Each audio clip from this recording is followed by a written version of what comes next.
Hey guys, welcome back to Shakedown Paranormal Podcast with your hosts. I'm Mike. And I'm Kirsten. We're so excited for you guys to join us and listening to our second episode. Yep. Got a lot of interesting things coming towards you this episode.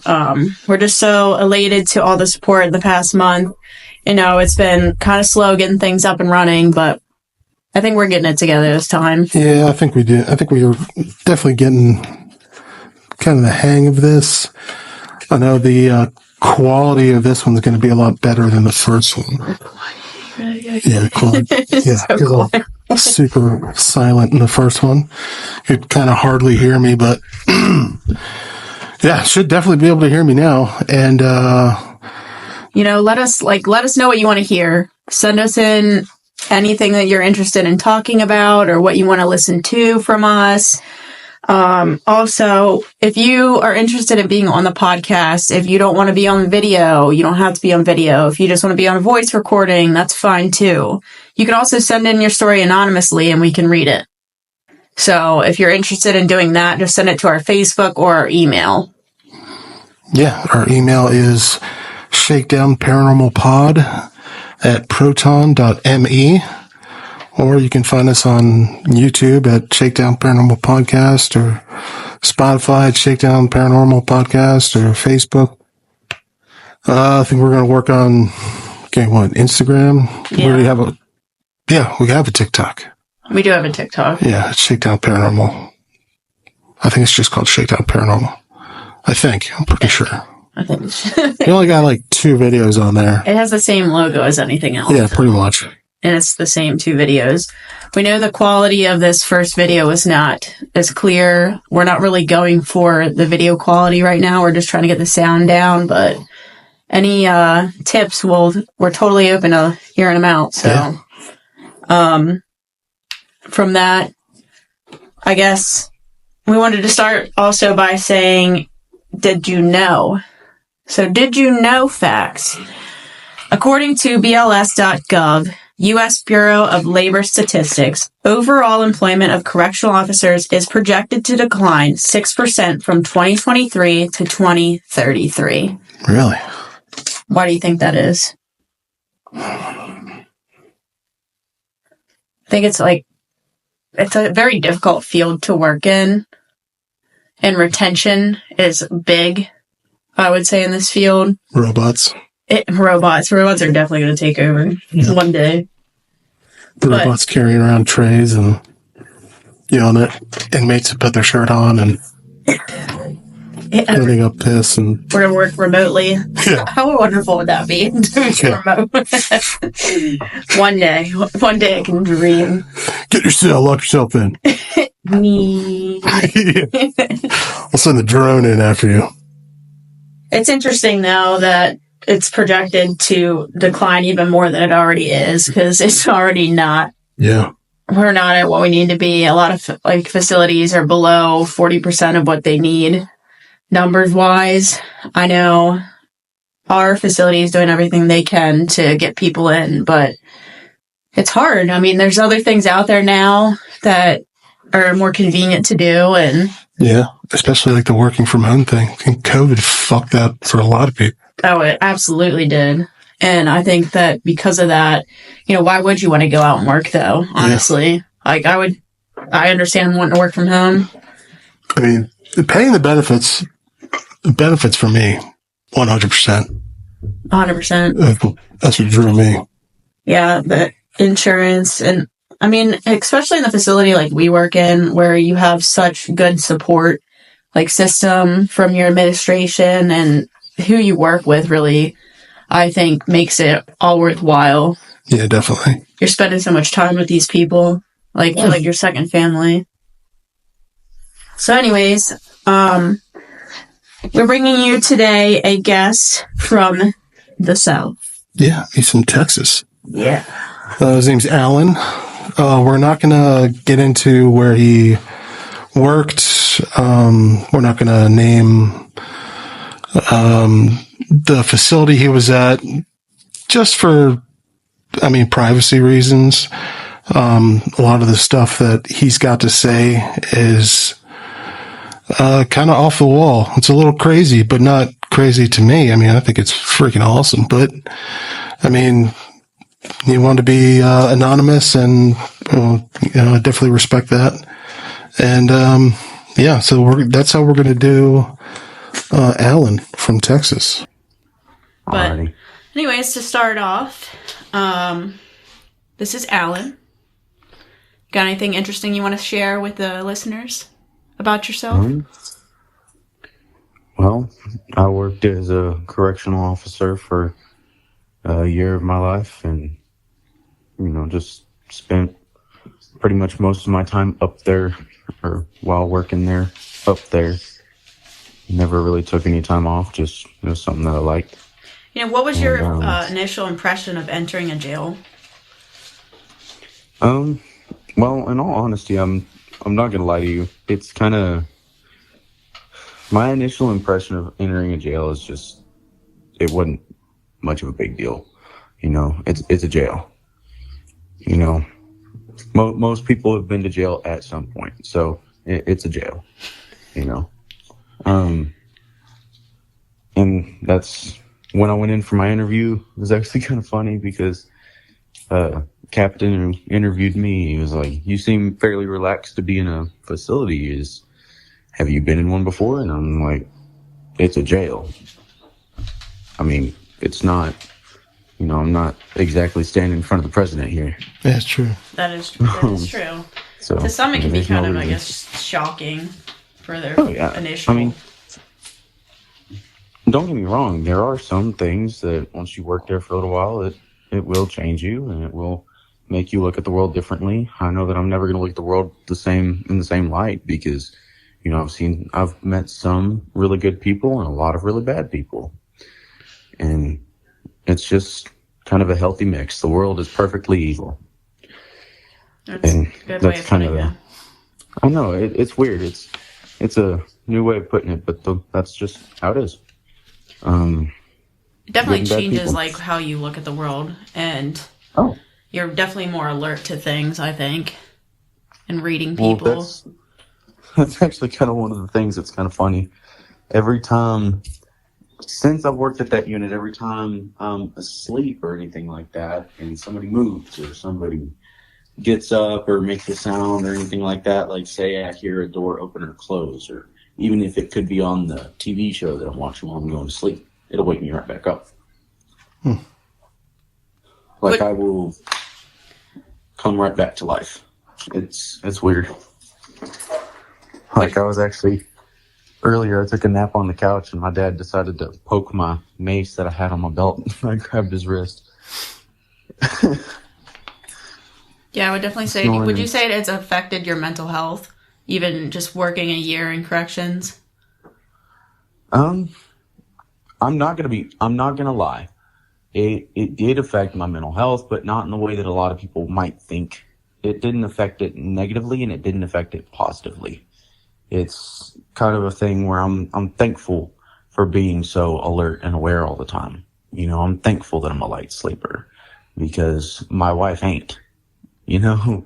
And it's it's stuff like that. I mean, I understand that a lot of people is like, well, I don't know how I could live not being able to fall asleep easily. And I'm like, I don't understand how you can fall asleep comfortably. Yeah. You're not supposed to be able to fall asleep comfortably. You're supposed to be able to use your ears. I mean, I fall asleep with one eye open. It's actually kind of funny. Like, my wife will walk in front of me and I'll just be kind of slumped over with my head kind of tilted sideways and my eyes will be open. That's kind of a more recent development, I'll be perfectly asleep and then all of a sudden she moves in front of me and she just tells me that my eyes immediately lock into hers. And I don't even know that I'm doing that. But if she gets closer, I'll put my head back up and I'm awake. It's weird. Yes. It's weird. Do not get me wrong. It is weird. I guess I do have one more question for you before we start into what you're going to share with us. So I had shared earlier in the podcast that the overall employment of correctional officers is projected to decline 6% from 2023 to 2033. Would you recommend or suggest working in corrections or at a prison at any point? And why do you think that is projected to decline even more than it already is? Because the new policy and procedures that are coming down from the top, like even in TDCJ or even in private facilities, you're getting orders from people who've never spent a day or even a second in a pod. They don't know what goes on in there. And all of a sudden, you've spent so much time in this unit, you're hearing other people tell you, oh, well, this is how you're supposed to do it. And you're just like, that doesn't work. You're killing us. Yeah. Yeah, I would definitely agree. And anytime you have any advice passed down from somebody who is not in a position that you want to be in, you're going to end up screwing it up. Only take advice from people who are in a position that you want to be in. But when it comes to recommending people to go to work in corrections, I guess the only question is can you watch someone that you can build a fairly mutual relationship with get stabbed the next day? Can you watch that happen? Can you keep your head straight? Can you cry about it later? Yeah, if you can do that, then go right ahead. You definitely become very mentally numb to a lot of things being in this field. No. Well, let me say something about that. Mentally numb is 100% not the word that I would ever use to describe that. You're never mentally numb. You're never emotionally numb unless you're a sociopath, but you're never numb to the pain of other people. No one ever is. There's always going to be that moment, like on your drive home. You know, I used to drive almost 40 minutes to and from work. Mm-hmm. And on that drive home, one day after, something happened, there was a lot of blood, but I ended up driving home and I ended up breaking down. I ended up having to stop on the side of the road because it's like, holy crap, that happened. That happened. Oh my God. I've been talking to this dude for almost the entire time I've been working here. Oh my God, that happened. And I had to take a second and relax and figure out that I'm okay. I'm not in danger. Yeah, I think we definitely are so we're so trained to just shut down in the moment, and it all just comes back. Like your body's almost in shock, and then it comes back in other ways. Yeah, I mean, if you freeze, you'll fail. Oh, 100%. In any first responder situation, because every single second counts. Time doesn't stop for you. Time isn't going to wait. You see someone bleeding out in a cell and you stumble across them. That blood's not going to stop just because your mind ain't running. Yeah, it's more of like your emotions freeze and your body operates almost robotically. Yeah, you have to have that ability to be almost completely autonomous from yourself. You have to be able to shut your emotions down. Mm-hmm. And for some, that's just very draining. Yeah, it's like almost impossible to do for some people. Yeah. Believe me. If you have a heart, I can tell you right now, if you have kids before you go into corrections, it's going to hit you differently. Because even in grown adults that you had the chance to talk to, you'll see your children in them. There are people all the way from the ages of 17 to 81 in jails. Could you imagine something like that happen to your grandfather? You don't know why they're in there. I think the main thing that fucked me up was having kids going in there and then having to deal with the sex offenders. And I was like, I don't know if I can do this. So now I don't look at anybody's charges. I try not to look at any of that. I just do my job, do what I'm supposed to do, and just kind of, if anything happens, it exhausts you. Like if you know too much, it's so exhausting trying to put that face on and just carry on. Like it's so hard because it's not normal. Nothing's ever normal in corrections. No, and nothing's ever going to be normal afterwards. Yeah, no, and hey, big ups to you for never talking about breaking down. I mean, I'm turning 20 in 12 days, and I haven't even made it to the age where I can go out and buy a pack of cigarettes or beer, for that matter.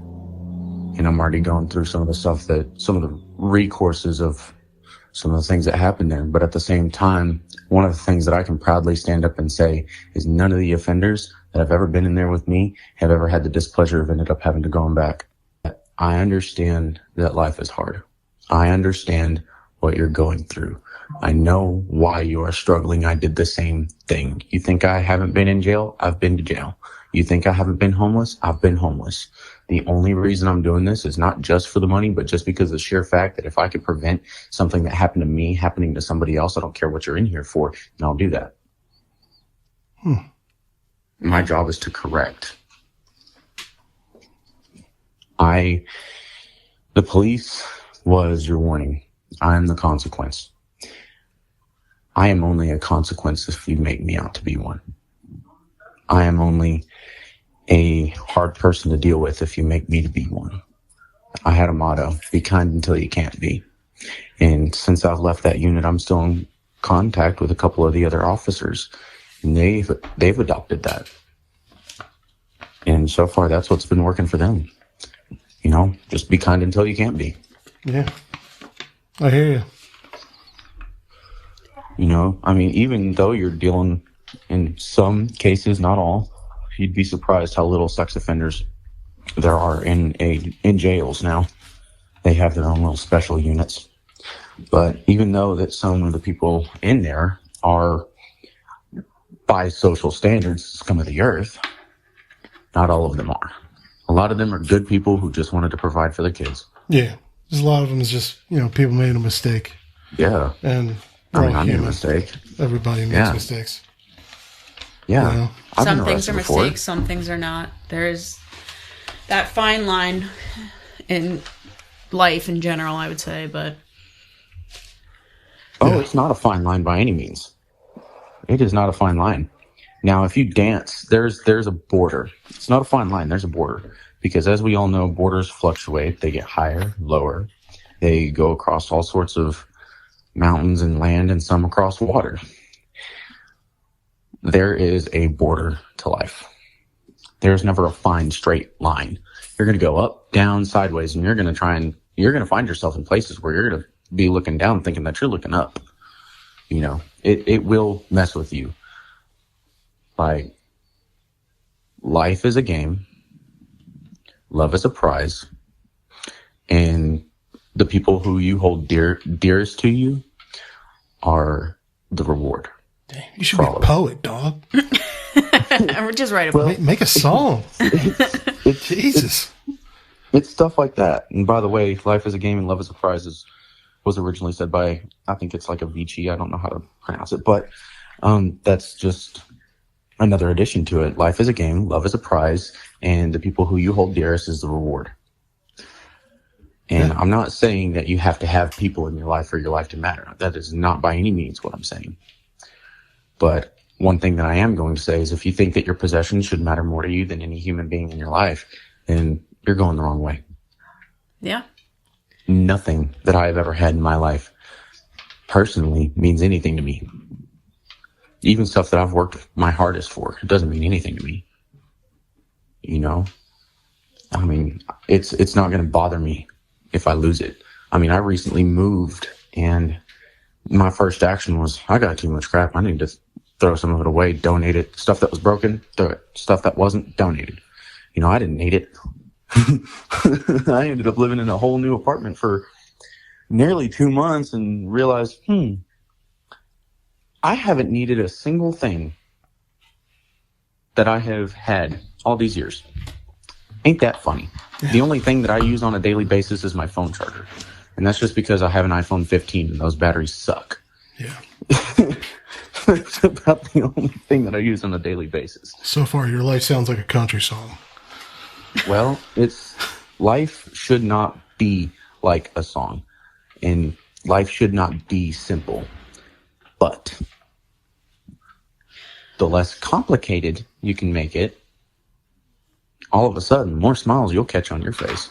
You know, if you're not worried about, where's this, where's that? I need this, I need that, I need this and this and this. You're not happy because of your possessions. That's why money don't buy happiness. That's like the whole point behind the saying of that. Any tangible or physical goods that you can have don't mean nothing. You came into this world butt naked with nothing, you're going to leave this world butt naked with nothing. True. You know, just to put that into some more honest words.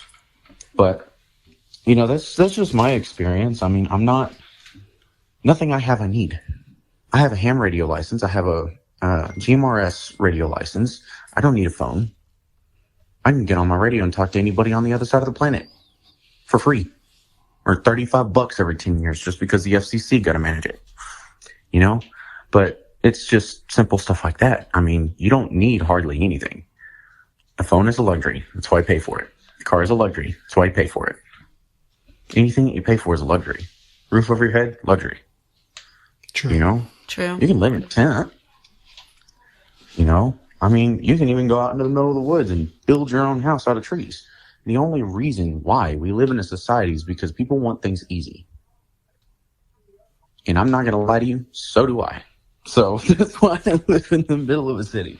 Yeah. But that is it's true. a little bit town. So will you tie us into almost the non-reality, but a reality, a different experience outside of some people's norms? What happened to you in the facility you had worked in that was so troubling, or maybe not troubling, but your paranormal experience per se?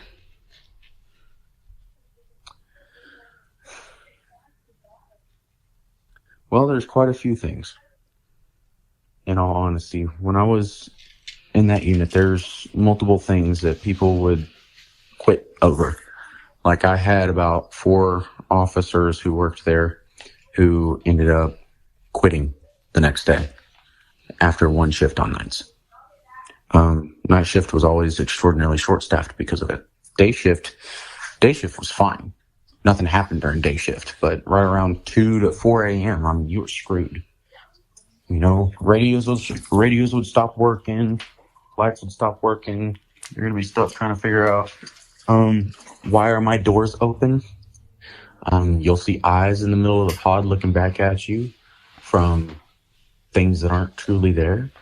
Can you go into more detail about that experience specifically, like the eyes that look back at you? What exactly happened? Oh, Cell 27. Yeah. Alpha 2, 3, take us back to that 4. day. Okay. So, do y'all want the date, or do y'all want just the beginning? You don't necessarily need the date. Just, okay. Take it from the top, man. So, I ended up clocking in that day. I was feeling particularly not great. Walked into the unit, went to turnout, heard that there was a bunch of troublemakers. Big surprise. Not surprised. But, people were just starting stuff that they didn't really need to be. They found a couple of knives in there, found a couple of bullets in there. That was interesting. And, so I go to my pod, I get dispatched out to my pod. I'm in Alpha 3, and Cell 18 and Cell 27 are the biggest problems in Alpha 3, which is kind of funny because those cells are empty. And in Cell 18, if you look up and to your left, it's right there. Second floor, right there. And so walking into the unit, that's where it's at. Yeah. Okay. Yeah. When you walk into the unit, you have a straight hallway from the front doors, and to your right, you have the turnout room. Go back out of the turnout room, go through the metal detectors, pat down, X-ray, and all that, and then go through, pass by Central, grab your radio if you're a rover, or grab your handcuffs if you so please, and then you'll go over to your building. You'll pass the building central control unit, like Alpha, Delta, Charlie, Bravo, Shoe, stuff like that. Alpha, I would go up to the window, get my radio, get my cuffs, and then go into the pod because it's right there. And when you walk into that pod, the second you walk through that door, you're instantly facing that cell. If you see a shadow in the cell, buckle down, your night's going to suck because your doors are going to open.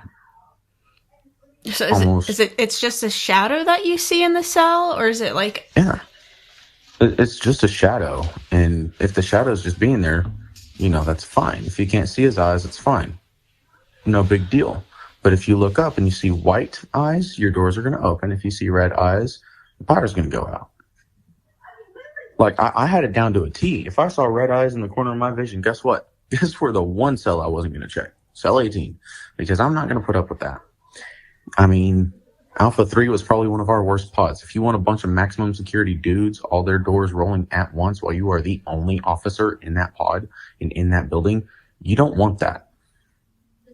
Because I would say you're public no. enemy number one. Yeah, really. And that thing won't talk to you, though. I don't know what it is. I don't really care. Lucy said he is a problem. You know, he's not nice. And I'm like, well, cool. He hadn't messed with me yet. So who exactly is Lucy? So Lucy is the little girl that runs around the unit. And she's not like, this is really Like freaking a hard to real explain. girl? No. Like, you can see her manifest in the corner of the pod. She's never crying. She's always happy. She's Little Sweetheart. That's actually her nickname, Little Sweetheart in the unit. I mean, she doesn't cause any problems. She doesn't disturb anybody. You'll talk to her every now and then, probably about 2 or 3 minutes. You'll be able to talk to her. And just like, hi, you know, my name's so-and-so. What's your name? I'm Lucy. And then that's about it. And, you know, you can ask her about some of the things that go on in the unit. And it's just weird. She was there before I was there, and she was there when I left. So other people that work there, have they seen this Lucy, or has that been verified? Yeah, you can see her on the cameras. What? Like, see what on the cameras? Like the actual like an outline? Like the silhouette? No, like a actual little girl is standing in the hallway of a male correctional facility. Jesus. What? An adult male correctional facility. So I'm not even kidding. What about the inmates? The inmates seen her? Oh, a lot of the Hispanic inmates who don't speak any English had Santa Maria shrines in their cells because of it. Oh, yeah. I mean, totally. it's like so mind-blowing to even think that you can catch this on camera. It's so, it's so cool. Yeah, there's actually a video that you can access if you are at the facility because they're closed-circuit television. But if you go up to the facility, you can get on the computers and you can access the cameras. If you have the permit to access the cameras, you know, that's only for certain people. You can actually go back and look at when the facility was federal.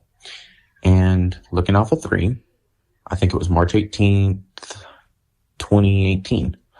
And you will see this little girl stacking up 4 cones that were in the middle of the Alpha hallway into the corner. I mean, the floor is wet. They put the cones out to make sure no one fell on their face. And everybody walked out of the building aside from the picket master. And little girl was stacking cones in the middle of the hallway. I'm not even kidding. Stars walked in on it. That is so... Like, she was in disbelief.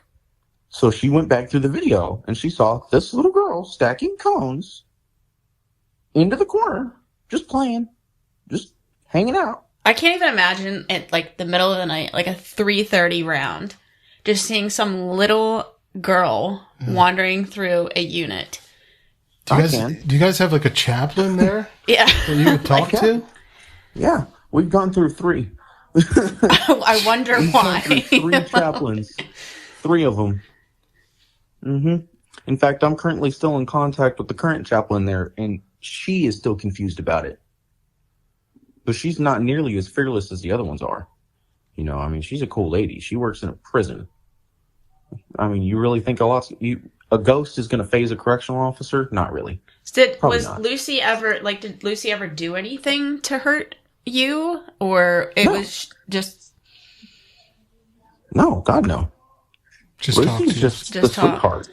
Yeah, just talk. I mean, you can talk to her. You can see her. I mean, if you're walking down Main Street, you can pass her and, hi, Lucy, and she'll say hi back to you and just keep walking. She'll disappear by the time you turn around. It is either the severe sleep deprivation that you go through when you're working at that unit, or there's an actual little girl running around that unit. All I know is more than one correctional officers have seen her. When it was federal, they saw her. It can't be a mass hysteria type of thing if other people have seen it. I mean, we didn't even talk to each other much about it because we were just like, I don't know what is going on, but I'm just going to chill. At this point, what else have I not seen? You know, I mean, it's just, you're just kind of there at that point. Yeah. I mean, once you see that, you're just like, oh, cool. Things just don't bother you. It's weird. I mean, once you see stuff like that, it's weird. Yeah, it's kind of hard to put that in a category like you've seen suicides, murder, overdoses, ghosts. Yeah. How Ghosts or Lucy? Where does she fall into? Yeah. Have you ever talked to a little white girl and a little underage white girl, probably 6 to 9 years old, in a adult male correctional facility before? I have. It's just, I mean, either I'm going absolutely nuck and futz, or there's a genuine little girl sitting there.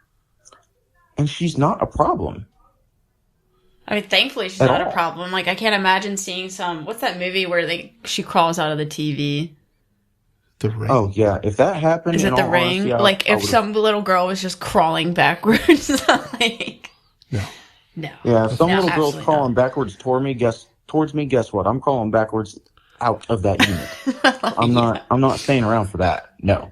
But when some little girl walks up in a little white dress and just comes up and talks to you, just like,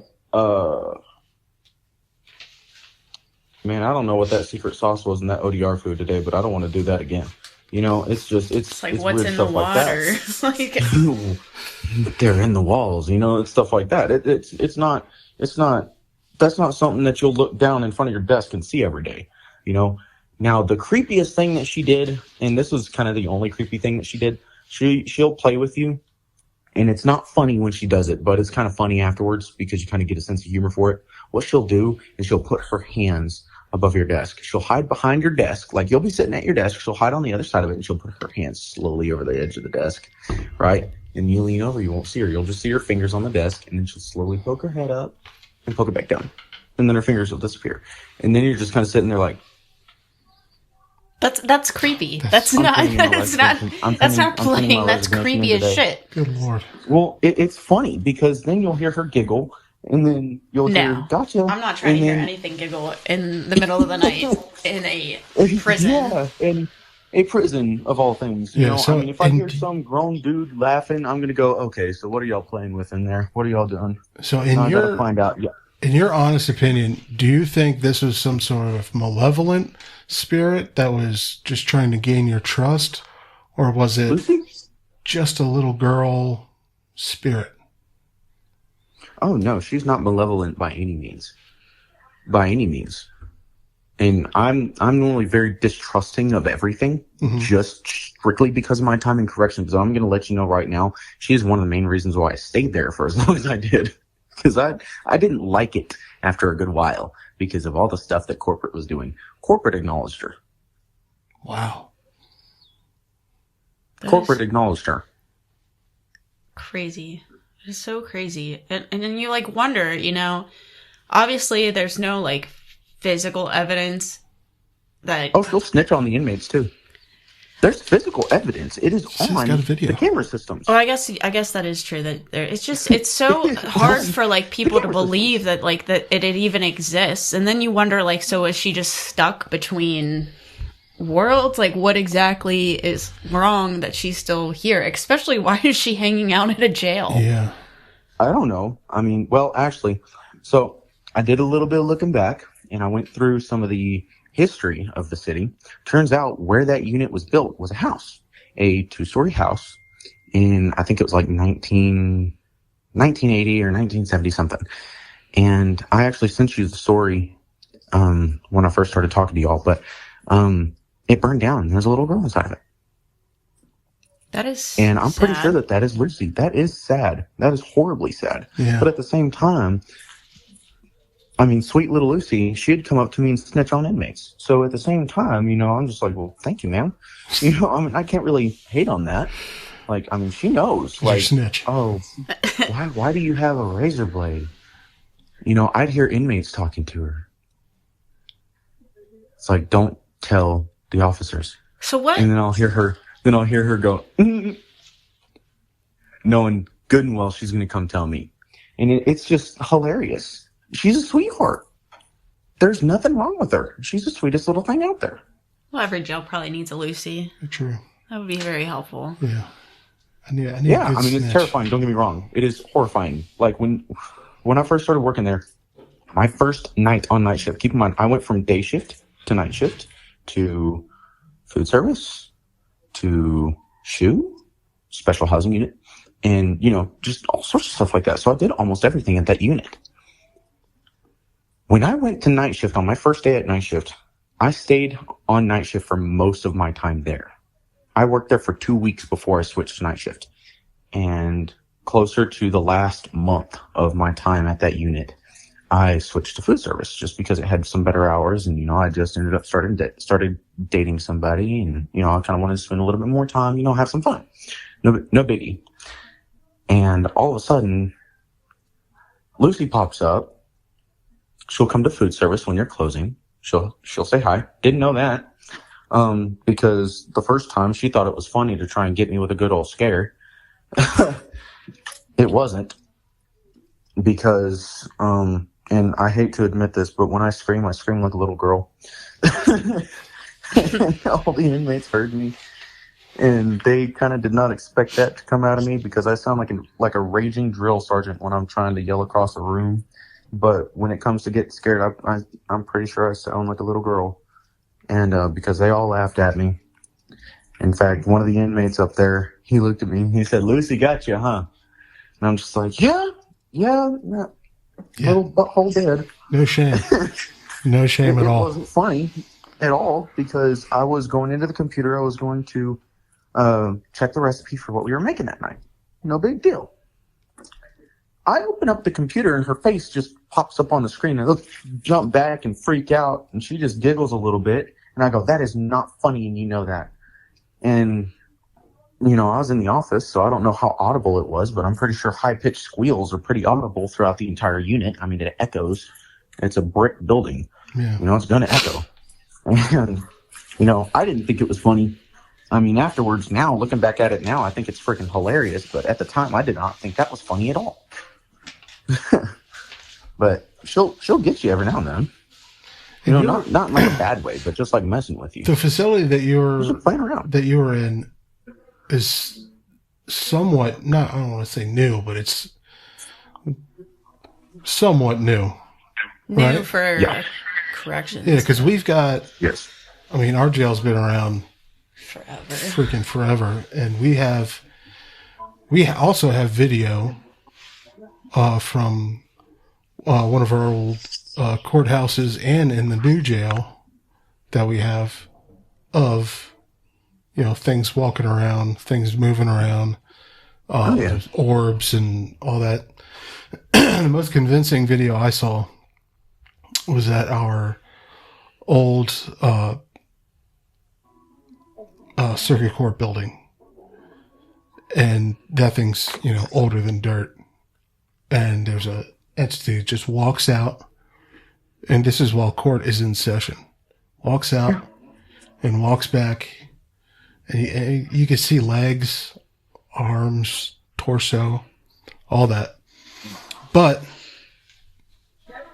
nobody's going to take that video because it's all closed circuit television. Yeah. I mean, now probably get in trouble for taking video and leaking it. I know someone, and I hate to interrupt you, but I know someone who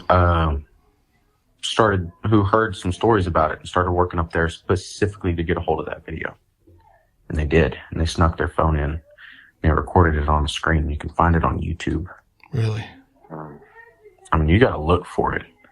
Like, it's the name is misspelled on purpose just so they would have less likely of a chance to get caught, because I'm pretty sure they figured out how much money you can make there. I mean, $20.47 an hour, not bad. And I wasn't surprised, but that's kind of one of the first things that I dealt with.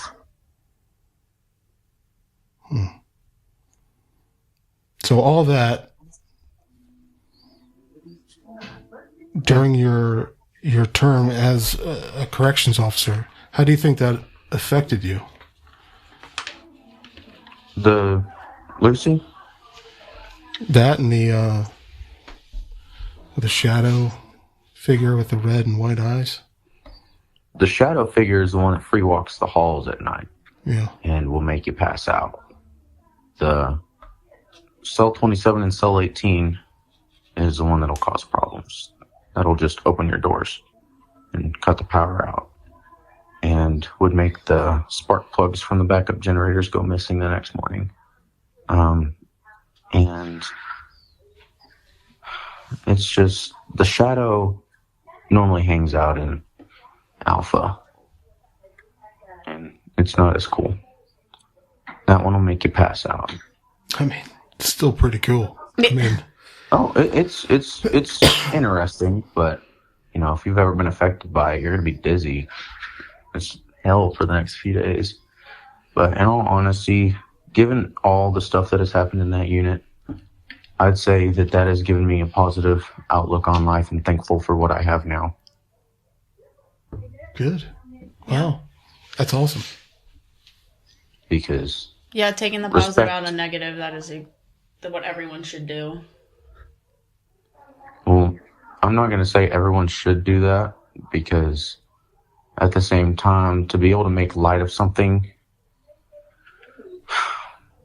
everybody nowadays walks through the rough equivalent to heaven on earth every day, no matter how hard it is.